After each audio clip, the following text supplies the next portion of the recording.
like to ask Martin McElhinney, because I'm aware of the size of McElhinney's store. Could you give me an example when somebody maybe impressed you with a direct approach or a pitch? Well, this might be a wee bit unorthodox, but we work closely with the local secondary schools, and twice a year we bring the TY classes in for 2 weeks work experience. And a lot of those kids, when they come in, would use that as a pitch for maybe part-time work or summer work or whatever. And there was one fellow in particular. Now he was doing quite well. He engaged well with my colleagues, engaged well with the managers, asked the right questions, made the effort. So he was kind of on the radar to start with, but then after the 2 weeks was over, everybody went on their way anyway. And about a week later, we had a flood, and the basement part of the store, Homer's floor, was under about a foot of water. So that was grand. It happened the 6th of December, right in the middle of our peak trading season, up to our eyes. And all of a sudden we had this foot of water to contend with. So we were all in a mad panic, trying to get everything straightened out and try and keep trading, whatever. And lo and behold, your man rocks up with a friend of his, and he says, "Listen, Martin, I'm here to help." And that young fella stayed to 10 o'clock that night, and I was blown away. And, like he displayed character there, and I thought to myself, right, as long as I'm here and as long as you want it, you have a job with me, and that's a pitch. Yeah, so that's a lovely display of, Martin used the word character or attitude, and sometimes we can get a job by showing up and fully showing up and being generous with our time. Yeah, absolutely. And like this is a young kid. You know what I mean? That guy's got a great future ahead of him, Right, fantastic. I really appreciate that example. I once, I was thinking about, different people I worked with in the past before we did this panel discussion, and I once worked with a man who was in construction, and he decided to study childcare. And he was working in a special needs school, and he absolutely loved it, from scaffolding to special needs, and he loved it and he wanted a job there, but he was very shy. And he used to walk the beach every evening, and when he was walking the beach, he used to meet the principal. And I would say, "Would you not say to her that you'd love a job in her school?" And he says, "Oh God, I couldn't do that. That would seem like begging." And I was like, "Oh, okay."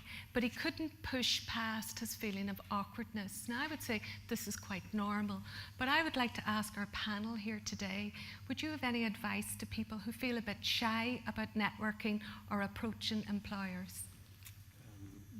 Yeah, I would always say, listen, good things come to those who ask.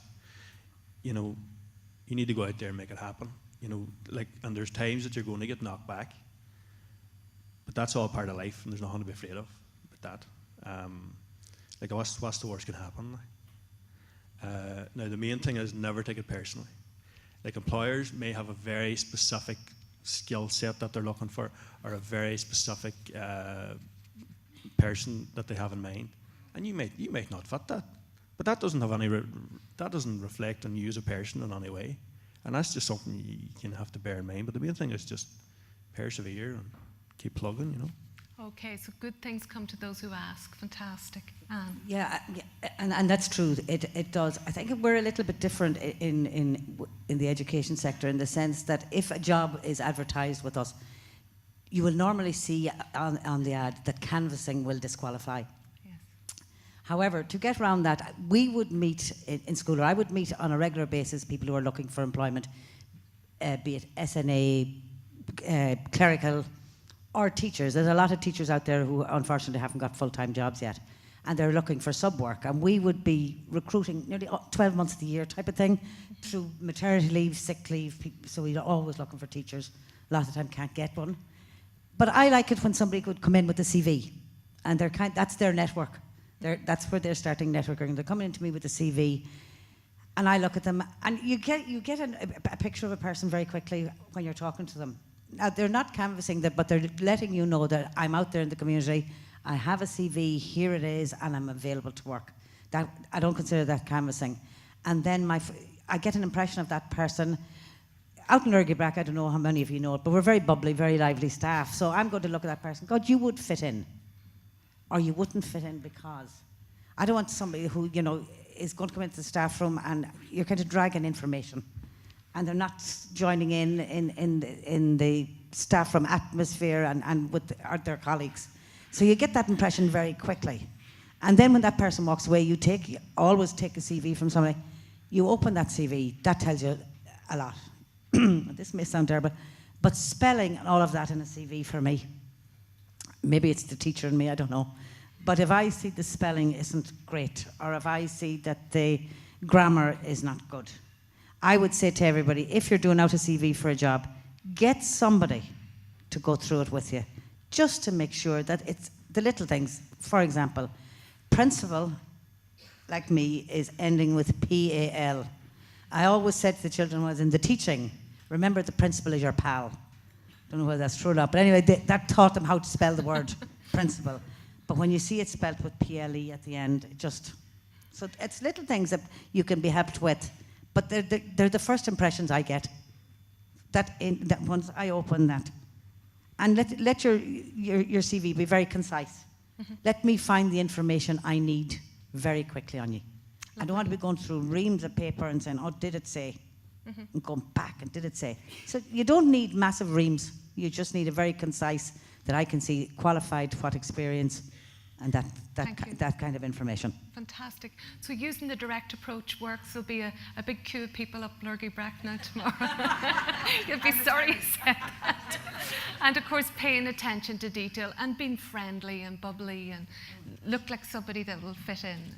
Patrick? Yeah, just to say, I'm amused thinking about Anne and her canvassing will disqualify, because I have a friend who puts that up during general elections. But usually the politicians ignore it, you know, but that's another story. But in terms of asking, I think in the public sector things tend to be very regulated and regimented, as Anne has mentioned. And there are structures there, but that shouldn't stop anyone from asking the question, because at worst you'll gain some information that might be beneficial to you. And in that context, for example, as I've said already, I work for TUSLA, who are the Child and Family Agency. If you go on the TUSLA website, there's a career section, and within that we operate a talent pool, it's called. There's a logo right in the centre of the page. So you can click on that logo and register your interest in any positions that might come up. So if you're interested in childcare or in social care or those sort of related fields, what happens is we keep a database, and then if any vacancies arise, we'll automatically contact people. So unless someone would ask that type of question, they may not know that. And the HSE have a similar system. You can email a CV to talentpool@hse.ie, and they keep a database, and then when they go to run large-scale competitions, they'll automatically contact you to see, do you want to be included? So simply by asking the question, do you have a job?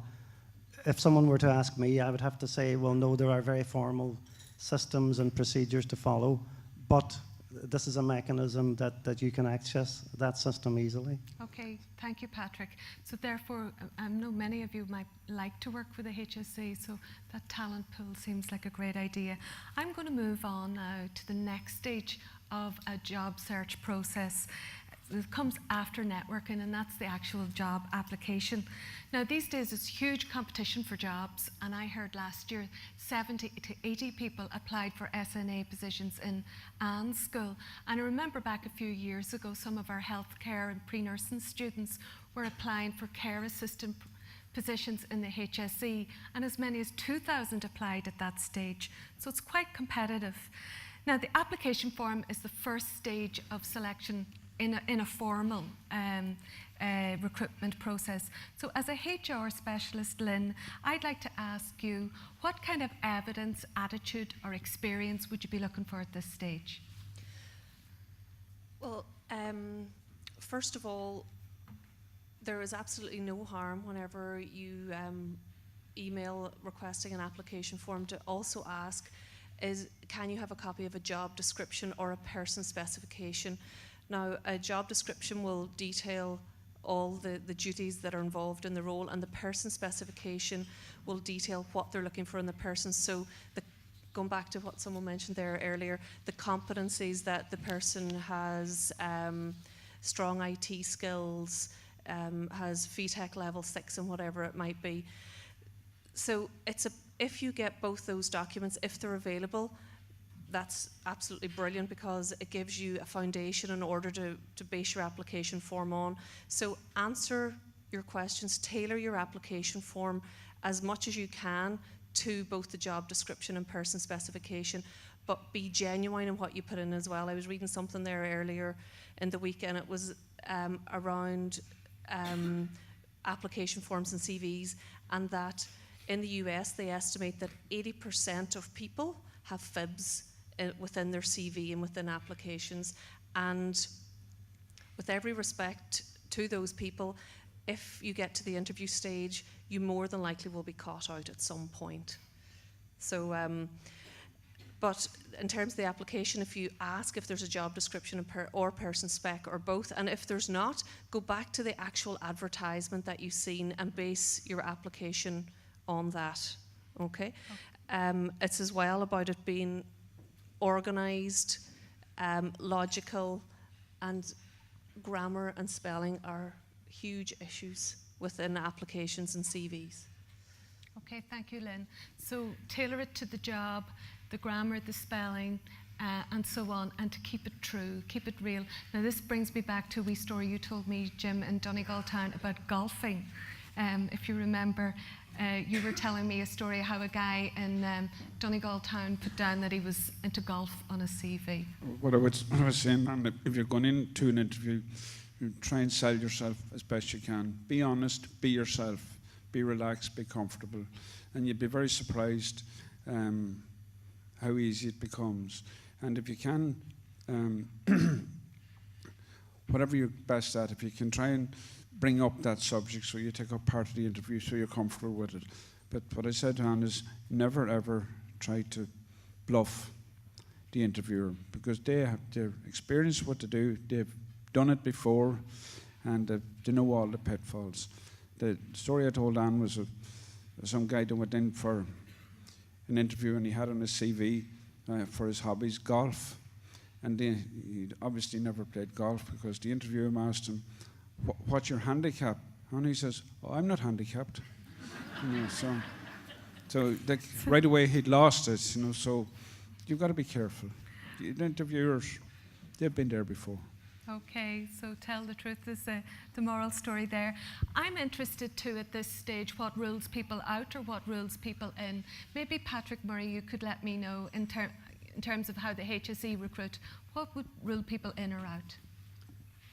Well, I suppose, as Lynn said, we tend to have job specifications and person specifications, so there are very clear eligibility criteria that are determined before the job is advertised at all.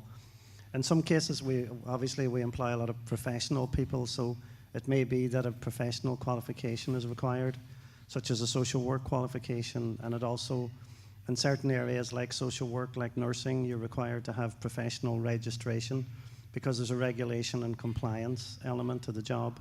So as a nurse, you've got to be registered with Board Alternate. As a social worker, you've got to be registered with CORU. And that's coming in now next year for social care workers as well.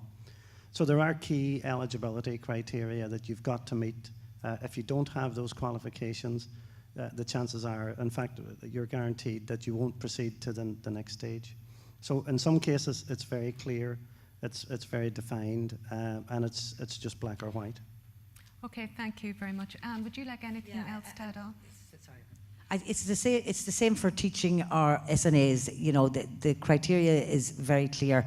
What qualifications you need to have in order to even to start to put a CV together and make the application. I would say to people, it's difficult doing interviews. I'd accept that. I've been there, done that, and I would say, don't put yourself forward for something that, you know, automatically the qualification isn't there. Because, as Patrick said, it's not even going to go any further than that. And like what Jim said, be yourself when you walk into a room.